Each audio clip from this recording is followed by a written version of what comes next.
Hi, you're joining me on the Listen Up Girl podcast. This is your daily LGBTQ plus news podcast. I'm your host, Zach Randall-Friedman. Today is Saturday, July 25th, 2026. And today we've got a federal program for LGBTQ plus veterans quietly dismantled by email, a member of Congress bringing poster boards of drag queens into a hearing room, an arrest in West Virginia that should make every protect the children politician in this country sit down, and a story from 1890s Manhattan that I've been thinking about all day. So let's get into it. First, the VA just read its LGBTQ plus Veterans Care Network. When starting with veterans, because this one happened quietly by email, the way these things usually do now. For 10 years, the Department of Veterans Affairs has run something called the LGBTQ plus Veteran Care Coordinator Program. Every region had designated coordinators. Their job was simple: help LGBTQ plus veterans find competent care inside a system that has not always known how to treat us. On Wednesday, July 22nd, an internal email went out to those coordinators and to the regional LGBTQ plus leaders. The message, the words LGBTQ plus are coming out of your titles. You have now, and I'm quoting the email, an expanded focus on supporting all veterans. National communications, processes, and procedures specific to the program discontinued. The email even told staff to save anything they wanted to keep off the internal LGBTQ plus resource site because it was going away. And here's what stings. Back in June, a directive came down ordering VA facilities to eliminate gender identity-based initiatives. Leadership told coordinators at the time, relax, nothing is changing, it's just a title change. So they went out and told their veterans exactly that. One provider described having to go back to those veterans now and admit it wasn't true. Their words, moral injury on top of moral injury. Another described it as a cruel erasure. And notice what did not get cut. Other population-specific programs at the VA are still standing, just not this one.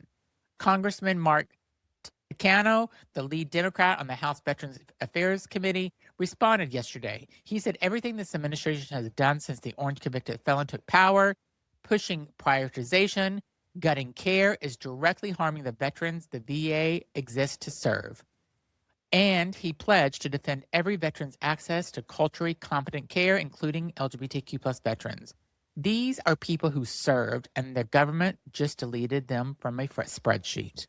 Sick. Next, Nancy Mace brings drag queens to Congress on a poster board. So now to Washington, where outgoing Congresswoman Nancy Mace, who I'll remind you recently lost her bid to become governor of South Carolina, decided the real threat facing this country is a museum display. Mace spent Wednesday grilling Athea Hartage, director of the Smithsonian's National Museum of American History, over an exhibit in the museum's Entertainment Nation section featuring RuPaul and true drag race queens. She brought printed materials and pictures of three queens to the hearing, poster boards in Congress. And then she said, putting that drag queens in front of children, her words, sexualizes them and makes them more vulnerable to people who want to rape or abuse them. She accused the museum director of representing queer pedophiles. She demanded Hartage answer whether men can become women, and Hartage, to her enormous credit, stated completely composed and told her that questions wasn't relevant to running a museum. Congresswoman Mary Miller of Illinois piled on, demanding to know what a crotch harness was. Hartage answered, deadpan, it's a two-piece garment, and noted that not one visitor had even complained about that display. Again, no complaints from any of the visitors at the museum. The queens on the poster board have thoughts. Kandy Muse from season 13 posted 2 words, can I sue? Joey J from season 13 said she's already talking to her lawyer. The hearing is part of a broader push following a White House report issued on the 4th of July claiming the museum has been captured by a Marxist framework. That's the actual argument. A museum about American history framing an American entertainer. They don't have enough to do. They're trying to find things to do because they have nothing to do. Nancy Mace, you'll be gone soon. Next, a Protect the Children lawmaker arrested for preying on a child. The next one is difficult, and I'm going to handle it carefully. David Elliott Pritt, 36 years old, a Republican member of the West Virginia House of Delegates and the chamber's assistant majority leader, was arrested Wednesday in federal charge of enticement of a minor. Pritt was also a school teacher. According to a federal criminal complaint, he began communicating with a student on the gaming platform Roblox during the 24-25 school year. When she was in the 8th grade, these conversations allegedly moved to Snapchat. He allegedly told her he loved her, sent her explicit images, and asked her to meet him in a classroom at the high school where they both later ended up. The complaint alleges these encounters happened somewhere between 5 and 10 times. It alleges he kept requesting explicit photos through this month and told her in June not to say anything because it would create problems for him professionally. The investigation began on July 9th when the girl's family went to law enforcement.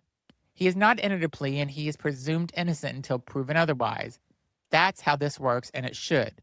But here's the part I need you to sit with. The arrest happened in a state whose legislator has spent years passing bills about bathrooms and sports and school policies, all of it wrapped in the language of protecting young girls from transgender people. The Republican Speaker of West Virginia House has called on Pritt to resign. Every single time, it's never the drag queen in the museum. It is never the trans kid in the locker room. It is the man with the microphone on the poster board in the bill. It's always those creepy fucking white Republicans. It's never the fucking drag queen or the transgender person. Never. Next, pig heads at a door in Kyiv. To Ukraine now on Tuesday morning, July 21st at 6:17 a.m., someone's left served pig heads and entrails at the entrance of a beauty salon in Kyiv called GX Bar. They also poured blood on across the doorstep. It was the same day of Kyiv's Equality March for LGBTQ plus rights. The salon said this is a accumulation of a month of targeting, coordinated attacks on their online listings, threats, property damage, leaked personal data, home address published, threats to physical violence against the staff and their families. They've had to hire security for the Kyiv locations. They've been reporting all of it to the police privately, staying quiet publicly to avoid feeding what they call an informative war. This crossed the line. Their statement is worth hearing. Everyone has the right to their own beliefs. Everyone has the right to disagree. But when you publish home addresses, when you threaten families and you terrorize staff, that is no longer freedom of expression. That is violence. They also wrote, it's happened to others before. Today it happened to us. Tomorrow it will happen to another Ukraine business brave enough to stand up for human values. And they said they will not change their values out of fear. They want to live in a country where their business doesn't have to be afraid to open its doors every morning. And for context, homosexuality is legal in the Ukraine. So are gender markers, adoption, military service, and blood donation. There are workplace anti-discrimination protections on the books. Marchers this year were pushing for civil partnerships. Counter-protesters showed up under a banner about defending public morality. 40 locations across 12 countries, and this is what it costs to say out loud that people deserve to live without fear. And then next we go to sex work or starve. So here's a consequence nobody is putting in a press release. When this administration gutted the USAID, tens of thousands of people around the world lost their livelihoods overnight.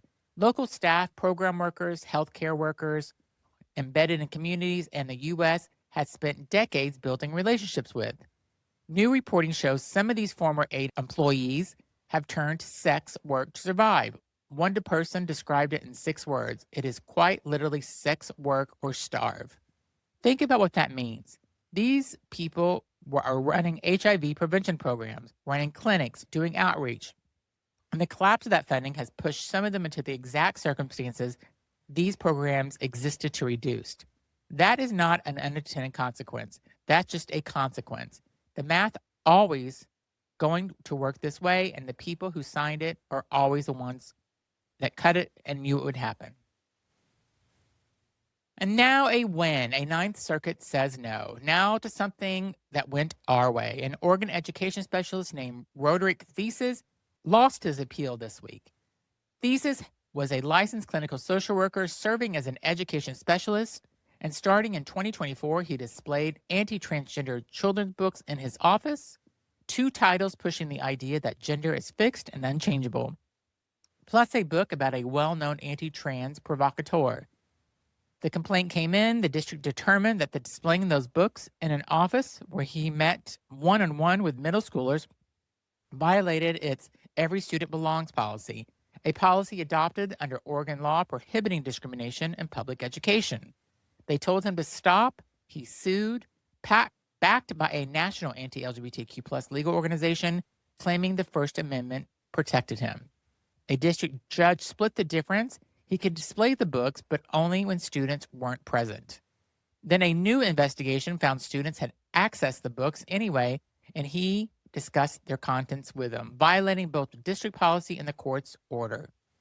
He was fired. On Tuesday, a three-judge panel of the 9th District Circuit held up the lower court 2-1. The opinion leaned on what it called a robust body of precedents. Educators speak as government employees when they convey messages to students inside a school. The court also shut down the comparison to the 2022 praying coach case. The coach was in a moment of a private expression detached from his job. Thesis was doing his job.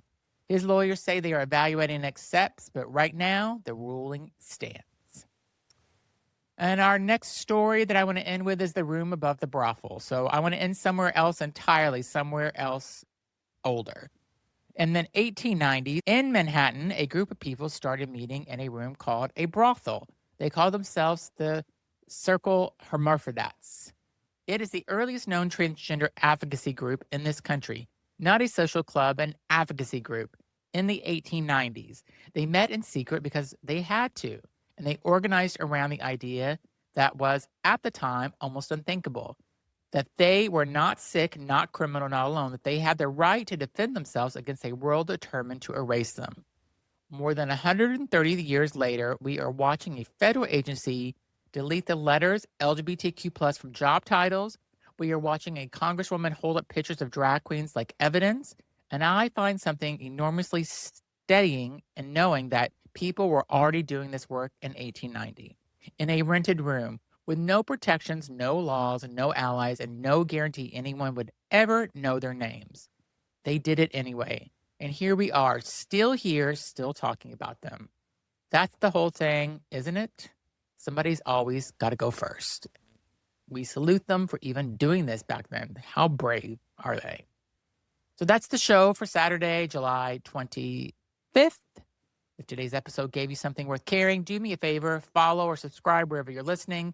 Leave a rating and a review. It genuinely helps more people find us, and share this episode with somebody who needs to hear it. You can find me on Instagram and YouTube at The Real Zachary, and the show lives at listenupgirl.com. I'm Zach Randall Friedman, and I'll be back tomorrow with more LGBTQ news. Thanks for listening.